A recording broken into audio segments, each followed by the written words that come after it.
하나님의 말씀은 에스겔서 41장입니다. 에스겔서 41장입니다. 그가 나를 데리고 성전에 이르러 그 문 벽을 측량하니 이쪽 두께도 6척이요 저쪽 두께도 6척이라. 두께가 그와 같으며 그 문 통로의 너비는 10척이요 문 통로 이쪽 벽의 너비는 5척이요 저쪽 벽의 너비는 5척이며 그가 성소를 측량하니 그 길이는 40척이요 그 너비는 20척이며 그가 안으로 들어가서 내전 문 통로의 벽을 측량하니 두께는 2척이요 문 통로가 6척이요 문 통로의 벽의 너비는 각기 7척이며 그가 내전을 측량하니 길이는 20척이요 너비는 20척이라. 그가 내게 이르되 이는 지성손이라 하고 성전의 벽을 측량하니 두께가 6척이며 성전 3면에 골방이 있는데 너비는 각기 4척이며 골방은 3층인데 골방 위에 골방이 있어 모두 30이라. 그 3면 골방이 성전 벽 밖으로 그 벽에 붙어 있는데 성전 벽 속을 뚫지는 아니하였으며 이 두루 있는 골방은 그 층이 높아질수록 넓음으로 성전에 돌린 이 골방이 높아질수록 성전에 가까워졌으나 성전의 넓이는 아래 위가 같으며 골방은 아래층에서 중층으로 위층에 올라가게 되었더라. 내가 보니 성전 3면의 지대 곧 모든 골방 및 지대의 높이는 한 장대 곧 큰 자로 6척인데 성전에 붙어 있는 그 골방 바깥벽 두께는 5척이요 그 외에 빈터가 남았으며 성전 골방 3면의 너비가 20척 되는 뜰이 둘려 있으며 그 골방 문은 다 빈터로 향하였는데 한 문은 북쪽으로 향하였고 한 문은 남쪽으로 향하였으며 그 둘려 있는 빈터의 너비는 5척이더라. 서쪽 뜰 뒤에 건물이 있는데 너비는 70척이요 길이는 90척이며 그 사방 벽의 두께는 5척이더라. 그가 성전을 측량하니 길이는 100척이요 또 서쪽 뜰과 그 건물과 그 벽을 합하여 길이는 100척이요 성전 앞면의 너비는 100척이요 그 앞 동쪽을 향한 뜰의 너비도 그러하며 그가 뒷뜰 넘어 있는 건물을 측량하니 그 좌우편 회랑까지 100척이더라. 내전과 외전과 그 뜰의 현관과 문 통로 벽과 닫힌 창과 3면에 둘려있는 회랑은 문 통로 안쪽에서부터 땅에서 창까지 널판자로 가렸고 창은 이미 닫혔더라. 문 통로 위와 내전과 외전의 사방벽도 다 그러하니 곧 측량한 크기대로며 널판지에는 그룹들과 종려나무를 새겼는데 두 그룹 사이에 종려나무 한 그루가 있으며 각 그룹에 두 얼굴이 있으니 하나는 사람의 얼굴이라 이쪽 종려나무를 향하였고 하나는 어린 사자의 얼굴이라 저쪽 종려나무를 향하였으며 온 성전 사방이 다 그러하여 땅에서부터 문 통로 위에까지 그룹들과 종려나무들을 새겼으니 성전 벽이 다 그러하더라. 외전 문설주는 네모졌고 내전 전면에 있는 양식은 이러하니 곧 나무 제단의 높이는 3척이요 길이는 2척이며 그 모퉁이와 옆과 면을 다 만들었더라. 그가 내게 이르되 이는 여호와의 앞에 상이라 하더라. 내전과 외전에 각기 문이 있는데 문마다 각기 두 문짝 곧 접는 문짝이 있어 이 문에 2짝이요 저 문에 2짝이며 이 성전문에 그룹과 종려나무를 새겼는데 벽에 있는 것과 같고 현관 앞에는 나무 디딤판이 있으며 현관 좌우편에는 닫힌 창도 있고 종려나무도 새겨져 있고 성전의 골방과 디딤판도 그러하더라. 아멘. 이렇게 고백하시겠습니다. 하나님 사랑합니다. 하나님 사랑합니다. 이 새벽에도 기도하는 성도들에게 하나님께서 복 주시기를 주님의 이름으로 축복합니다. 오늘 본문 1절에서 4절은 성전의 내부 규격에 대해서 말씀하고, 또 5절에서 11절은 내부 구조입니다. 성전의 내부 구조. 12절과 15절은 서쪽 별관에 대해서 말씀하고, 13절, 14절은 성전의 크기에 대해서 말씀하고, 또 16절에서 26절은 성전의 내부 장식에 대해서 말씀하고 있습니다. 특별한 해석을 할 것들이 별로 없을 것 같아요. 그래서 설교를 빨리 끝내고 싶은데 어제는 늦게까지 했으니까 오늘 최대한 일찍 끝내겠습니다. 성전, 이게 이제 어떻게 보여야 되냐면 구조 때문에 복잡할 일이 아니고, 기독교는 교회가 없으면 하나님을 우리가 생각할 수 없어요. 이제 교회라는 게 있기 때문에 구원받은 하나님의 백성, 택함받은 백성들이 모여서 거기에서 하나님을 예배하고, 또 주신 말씀을 통해서 하나님을 알아가고, 또 하나님의 뜻을 이 땅 위에 이루어 나가죠. 근데 교회가 한 번 없다고 생각해 봐요. 그리고 교회 안에 단상이 없다고 한번 생각해 보십시오. 그리고 하나님의 임재가 그곳에 없어요. 그러면 세상 건물하고 별반 차이가 없는 거죠. 그건 반드시 있어야 되는 거예요. 그러니까 유대인들이 포로로 끌려가서 거기에 성전을 대체할 만한 것들이 없으면 아마 하나님 다 잊어버릴 겁니다. 그런데 이제 회당들을 세웠죠.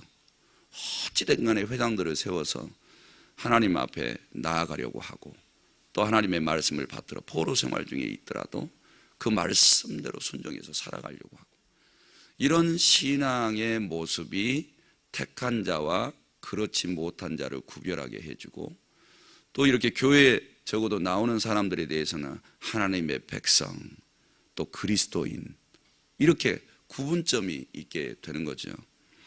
오늘 여기에 이제 1절에 4절에 보니까 성전과 지성소 이렇게 구분되어 있단 말이에요. 성전에는 그래도 제사장들이 더러 이렇게 들어가는데, 지성소에는 대제사장 외에는 못 들어갑니다. 그것도 지성소에는 1년에 단 한 번, 대속죄일, 그때 딱 한 번 들어갑니다. 그래서 3절 말씀에 보니까 그가 안으로 들어가서 그랬죠. 그는 누구일까요?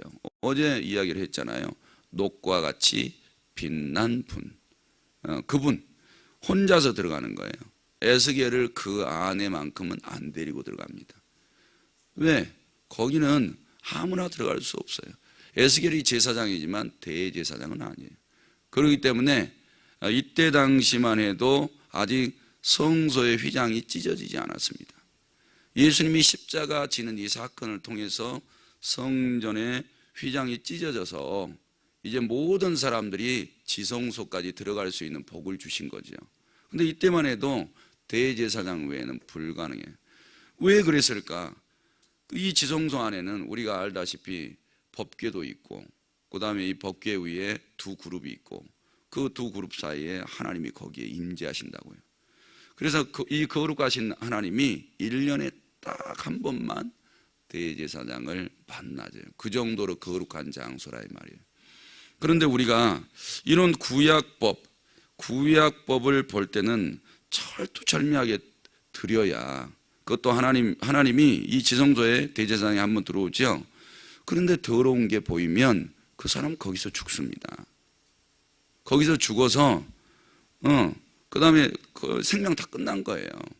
그렇기 때문에 대제사장이 지성소에 들어가면 딸랑딸랑 방울 소리가 나는 것들을 옷에다 달아놓을 수밖에 없어. 움직임이 있어야 딸랑딸랑 소리가 날 거고, 그러면 살아있는 거고, 정상적으로 하나님과 소통하고 있는 거고, 이렇게 되는 거예요.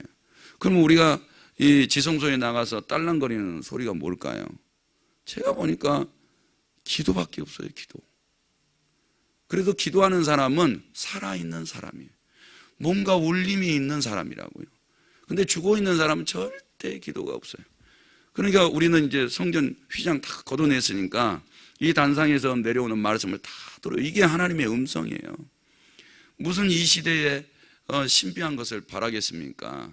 그 신비한 것들이 다 기록돼서 우리에게 와버렸는데 그러니까 이런 하나님의 말씀을 우리가 다 받았으니까 기도하면서 이 말씀을 받아서 그대로 삶에 살아갈 그런 열심을 품는 게 지당한 신앙생활인 줄로 믿습니다. 사랑하는 성도 여러분, 이렇게 1년에 한 번밖에 들어갈 수 없었던, 그것도 이 대제사장은 이스라엘을 대표하는 거예요. 대표 이스라엘 전체를 위해서 한 사람이 나아가서 하나님이 이 전체를 향한 메시지를 주면 그걸 받아가지고 나와서 이스라엘 백성들이 이야기를 하는데 꼭 1년 농사 짓는 거하고 똑같은 거예요. 이 대제사장의 한마디가 1년 동안 흘러가는 거예요. 그게 하나님의 뜻이니까. 성도 여러분, 그러니 우리는 이 지성소에 들어갈 때 봐보세요. 거룩한 것보다는 더 특별하게 거룩해야 돼요. 아주 흠과 티가 없는 상태로 가야 돼요. 그러면 우리도 매주일 이렇게 교회에 나와서 하나님 앞에 예배를 드리는데 이런 과정이 필요한 거죠. 이제 형식적인 것은 필요 없지만 우리 이제 내면에서 이런 일들이 벌어져야 되는 거예요. 그런데 우리를 정결하게 하는 것들은 이 지성소에 나아갈 때 전부 다 제사드리잖아요. 피 흘림의 제사를 드려요. 그러니까 이 제단이 어제 읽어드렸지만 제단, 이 번제단이 중앙에 있어요. 성전 중앙에. 그러니까 문이 지금 다 거기에 나 있거든요. 그러니까 어디서든지 그 제단을 다 보게 돼 있어요. 어디서든지. 그러니까 이 제단에서 피 흘림의 제사를 드리고 하나님 앞에 나아갈 수가 있는 거예요. 그런데 이 피를 누가 대신 흘려주신 거예요? 예수 그리스도. 그분이 우리를 위해서 대신 흘려주신 거예요. 그리고 우리가 지난 일주일 동안에 어떤 죄가 있어도 이 피 흘림의 제사를 이제 더 이상 드릴 필요 없이 예수 피, 그 보혈의 능력을 의지해서 지성소에 담대히 나아갈 수 있는 이 복을 주신 거예요. 사랑하는 성도 여러분, 1년에 한 번 들어가야 될 이곳에 우리는 1년 365일, 그것도 하루 중에 시시때때 가리지 않고 이 지성소에 나아갈 수 있다는 거예요. 엄청난 복을 주었어요. 그런데 우리는 가치를 몰라. 왜 모르냐? 그대로 안 살아가니까 가치를 모르는 거예요. 그대로 안 살아가는 것이 죽음이라는 것을 안다면 여기는 아무나 나갈 수가 없는 거예요. 제사장들은 아예 자신들을 위해서 예비된 방에서 항상 거룩한 삶을 살아야 되고 거룩하신 하나님을 예배하기 위해서 항상 거룩, 성결, 순결, 깨끗함 이런 상태를 유지해야 돼요. 안 그러면 하나님을 섬길 수도 없고 하나님 앞에 나아갈 수도 없어요. 그러니까 이 사람들은 밥 먹고 할 일이 거룩이에요. 거룩. 밥 먹고 할 일이. 그러니까 성도 여러분, 우리는 지성소를 다 열어놨습니다. 그리고 개인이 가정에서도 무릎을 꿇으면 이 지성소에서 만날 수 있는 하나님을 만날 수 있어요. 그러니까 사랑하는 성도 여러분, 소망을 가지세요. 우리는 엄청난 특권을 받은 거예요. 세상 사람들하고는 아예 틀리고 그 다음에 말씀대로 안 사는 사람들하고 틀려요. 우리는 언제나 하나님께서 우리를 만나주시기 위해서 예수 그리스도를 통해 성전 휘장을 다 걷어내시고 큰 축복을 주셨다라는 것을 생각하시면서 이제는 우리의 영혼에서 항상 하나님을 향한 기도가 있기를 주님의 이름으로 축복합니다. 예, 뭐 내부 구조는 이제 방들이 있고 5절에서 11절에 보니까 방들이 있고 쭉 방들의 사이즈가 나와 있고요. 그 다음에 12절에서 15절에는 성전 별관이에요. 여기서 15절에 보니까 서쪽 별관이에요. 서쪽 별관. 근데 서쪽에는 문이 없어요. 문이 없는데 거기는 어떤 용도로 구체적으로 쓰였는지 기록이 잘 안 돼 있어요. 그냥 그 정도만 아시면 될 것 같고요. 그 다음에 13절, 14절에는 성전 크기가 나와 있습니다. 성전을 측량하니 길이는 100척이요. 그냥 한 100척이면 52.5m 정도 됩니다. 100척. 그러니까 굉장히 길죠. 이 끝에서 저쪽 끝까지 하면 한 30m 안 될 것 같은데. 그러니까 아마 이쪽에서 저 끝까지, 유모실 끝까지는 돼야 그 정도 길이가 되지 않나 싶습니다.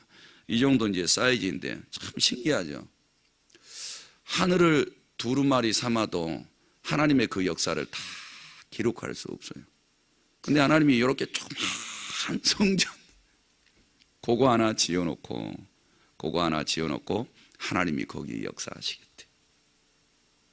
그리고 너희가 이것을 거룩하게 여기고 너희 몸을 거룩하게 단장하고 그곳에 나오래요. 근데 이제 반대로 한번 생각을 해보세요. 사방에서 다 거룩하게 살아야 되고 거룩한 의식을 치러야 된다면 어떻게 살아? 사시겠어요? 하나님 나라에서는 온통 거룩하고 온통 여호와로운 것밖에 없으니까 거기서는 아마 사라질 거예요. 사방 천지가 다 거룩하고 거룩하기 때문에 거룩하게 살아가야 되는 것이 가능할 겁니다. 근데 그 지상에서는 그게 안 돼요. 성전에 나와서 하루 종일 거룩한 예식을 드리고 거룩한 마음을 가지고 하나님 앞에 나아가서 섬기는 거예요. 쉬운 일이 아닙니다. 근데 이런 마음을 가지고 삶 속에 들어간다. 살아보시잖아요. 쉽지가 않아요. 하나님은 이 조그만 성전 하나 만들어 놓으시고 그곳에 나와서 너희가 여기에 나올 때만큼은 거룩하게 구별되고 성별된 모습으로 나와서 하나님을 섬기라는 거예요. 그리고 이게 하나의 샘플이죠. 세상에 나가서 이와 같이 하나님을 섬기는 것처럼 밖에 나가서 그렇게 살라는 거예요. 사랑하는 성도들은 성전 크기는 더 크게도 만들 수 있어요. 하나님이 얼마든지. 그리고 여기 있는 사이즈보다 지금 세상 나라에 있는 사이즈가 훨씬 크고 우리 오병이어 교회도 이 사이즈의 몇 배예요. 그런데 우리가 이 성전에서만큼도 하나님을 제대로 못 섬기는데 밖에 나가서 어떻게 그 거룩하신 하나님을 섬길 수 있겠어요? 그래서 우리는 눈에 보이는 건물, 눈에 보이는 사이즈가 중요한 게 아니고 이 지성소에 나가서 성소와 지성소에 나가서 하나님을 거룩한 마음으로 섬기는 게 중요한 거예요. 그리고 오병이어 교회 성도들은 건물이 중요한 게 아니고 오병이어 교회 성도하면 참 하나님 보시기에 거룩한 삶을 살아가는 사람들, 이런 사람들로 비춰주는 게 가장 복인 줄로 믿습니다. 그리고 이제 나머지는 성전 내부 장식인데요. 벽을 따라서 장식을 어떻게 다 했냐면 벽에다가 그룹, 날개 달린 그룹. 근데 얼굴이 두 개죠. 한쪽엔 사람, 한쪽엔 사자.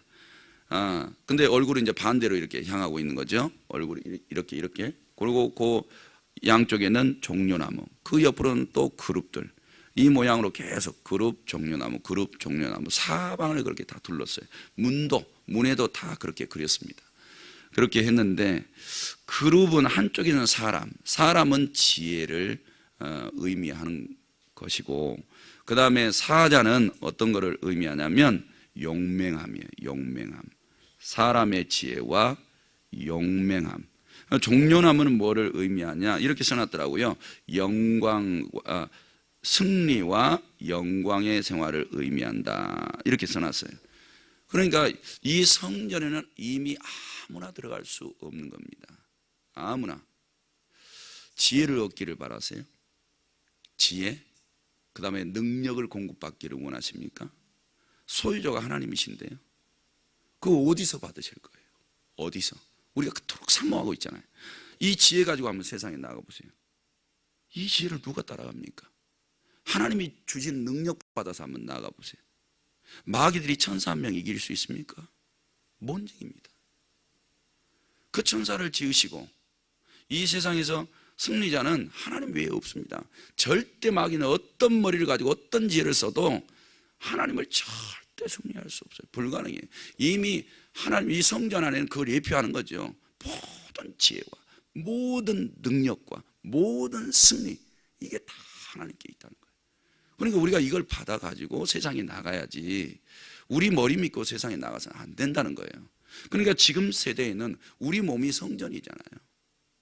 이 성전인데 이 모든 것들이 우리 안에 역사하시는 하나님이 주고 계신다고. 이거를 지혜와 능력과 이런 모든 승리와 영광이 내 안에 계시는 하나님께로부터 흘러나오는 거예요. 그러니까 이 하나님의 진리의 영이 살아있는 사람들은 영원히 살아있는 거고, 세상에 나가서 그분이 주신 것을 받아서 사용하면서 살아가는 사람들은 다 잘 되는 거예요. 신앙생활도 지혜로운 것이고 하나님의 능력으로 하는 것이고, 가정이나 세상에 나아가서도 하나님이 주신 것을 받아서 하기 때문에 절대 패하지 않습니다. 사랑하는 성도 여러분, 그러니까 하나님을 멀리 찾으실 일도 아니에요. 주님이 우리를 성전 삼으셨고 성령께서 우리를 지성소도 삼아 주셨잖아요. 왜? 안 그러면 하나님이 어디 역사하셔요? 우리의 심령이 지성소예요. 하나님이 역사하는 지성소. 거기에서부터 해답 찾으시고 삼성에 나아가셔서 하나님이 역사하시면, 봐봐요, 하나님이 역사하시는 사람들 마귀한테 안 지잖아요. 세상한테 절대 지지 않아요. 이 사람들 목숨을 누가 죽인다 그래도 그래, 목숨 가져가라. 왜? 우리가 믿는 것은 하나님의 지혜와 능력과 승리이지 세상 것이 아니에요. 그래서 세상 사람들은 그런 하나님을 모시고 하나님을 섬기는 사람들을 이미 감당할 수도 없어요. 그러니까 우리는 세상 쳐다볼 필요가 없어요. 왜? 아니, 이 성전에 나타나 있는 것보다 절대 귀하지 않습니다. 세상에서 가장 영원롭고 귀한 것들이 적어도 우리의 심령 가운데 우리를 성전 삼으시고 우리 안에 역사하시는 하나님과 비교 불가해요. 비교 불가합니다. 이런 하나님을 우리가 심령 속에 모시고 있으니까 어디서든지 소리를 내세요. 기도의 소리, 찬양의 소리, 말씀의 소리, 하나님을 영화롭게 해드리고 그분의 뜻을 이루어드리는 소리, 그런 은혜가 있기를 주님의 이름으로 축복합니다. 하나님 아버지, 오늘 또 11조 감사 1천 번제물 제목 드렸습니다. 우리 하나님 받으시고 하늘 곳간에 쌓아 주옵소서. 성경에 약속하신 은혜와 복을 주옵소서. 담임 목사님, 하나님 움직이지도 못하고 불편한 중에 있으나 하나님 그 영혼은 자유로워서 이 새벽에도 간절히 기도하고 계실 터인데 입술의 기도에 응답 주셔서 교회와 또 소원하는 것들이 다 이루어져 하나님의 역사 가운데 항상 있게 하옵소서. 사랑하는 교회를 부흥시켜 주셔서 감사드립니다. 더 큰 부흥이 이곳에 일어나 죽어가는 영혼들이 살아나는 놀라운 역사, 그리고 하나님을 만나는 축복이 있게 하옵소서. 주님의 은총을 바라옵고 예수님의 이름으로 기도드립니다. 아멘. 오늘 또 말씀 생각하시면서 기도하시기 바랍니다.